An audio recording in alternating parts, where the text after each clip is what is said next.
Voilà, je reviens maintenant pour vous expliquer comment comparer deux fractions de dénominateurs différents. Je vais maintenant proposer la méthode des diagonales, tout simplement. Et c'est une méthode facile à comprendre et pragmatique. Voilà. Si je prends un exemple, si j'ai deux tiers que je veux comparer à 4 cinquièmes, c'est trop simple. Qu'est-ce que je vais faire? Je vais prendre la première diagonale. La première diagonale, c'est quoi? Le numérateur de la première fraction sera multiplié au dénominateur de la deuxième fraction.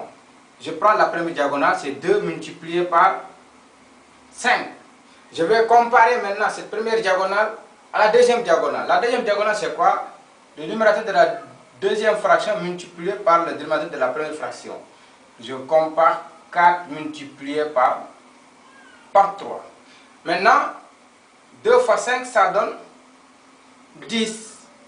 4 fois 3, ça donne 12.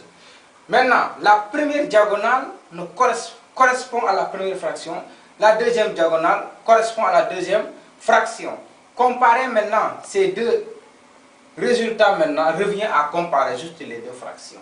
Autrement dit maintenant que 10 inférieur à 12, ceci implique tout simplement que 2 tiers est inférieur à 4 cinquièmes. C'est trop simple, voilà. C'est la méthode des diagonales. Première diagonale correspond à la première fraction. Deuxième diagonale correspond à la deuxième fraction. Vous comparez ces deux diagonales. Maintenant, la première diagonale, si c'est inférieur à la deuxième diagonale, ça implique que la première fraction est inférieure à la deuxième fraction.